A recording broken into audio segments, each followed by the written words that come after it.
memenuhi tugas mata kuliah Etika Profesi dan Estetika dengan dosen pengampu Ibu Siti Sutanti SPD MPD dan Bapak Karl Fritz Pasaribu SKM MPH.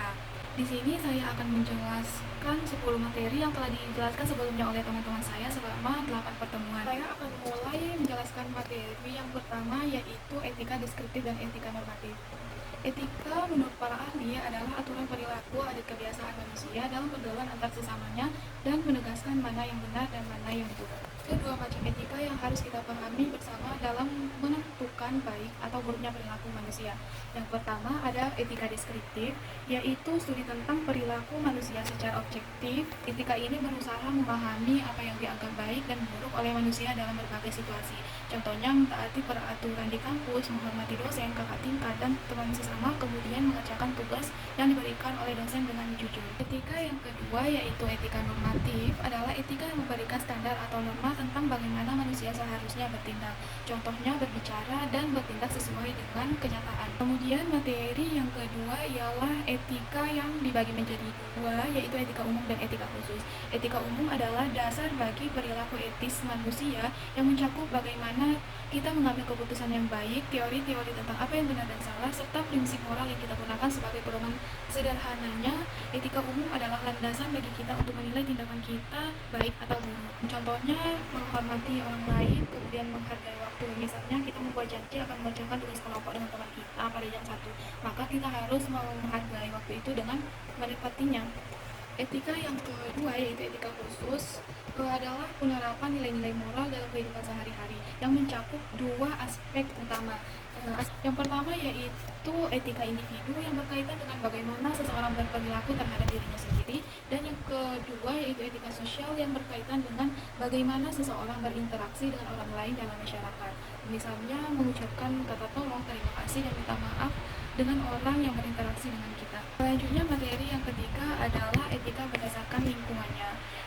Etika berdasarkan lingkungannya ini dibagi menjadi dua, yaitu yang pertama etika individu, merupakan seperangkat nilai dan moral yang menjadi acuan seseorang dalam berperilaku, terutama dalam hubungannya dengan diri sendiri.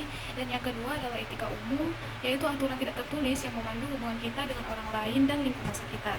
Contohnya hormat kepada orang lain, toleransi, bersedia membantu orang lain yang membutuhkan tanpa mengharapkan imbalan. Materi yang keempat adalah etika filosofis, yaitu cabang filsafat yang mempelajari tentang baik dan buruknya suatu tindakan, yang mendalami hal-hal yang bersifat abstrak dan konseptual dengan tujuan untuk berpikir lebih dalam tentang nilai-nilai moralitas dan tujuan hidup manusia. Etika filosofis ini mengajak kita untuk merenungkan makna di balik tindakan kita, bukan hanya melihat dari sisi praktisnya saja. Selanjutnya adalah materi yang kelima, yaitu etika di lingkungan kampus, yang mencakup bagaimana mahasiswa berinteraksi dengan sesama, dosen, staf, dan bagaimana mereka menggunakan media sosial. Ini bertujuan untuk menciptakan lingkungan belajar yang nyaman dan kondusif. Contohnya itu mematuhi peraturan yang diberikan oleh kampus. Misalnya dosen mengatakan bahwa di prodi pendidikan tata boga tidak boleh mengenakan jeans. Jadi kita sebagai mahasiswa prodi pendidikan tata boga harus mematuhinya dengan tidak mengenakan jeans ke kampus.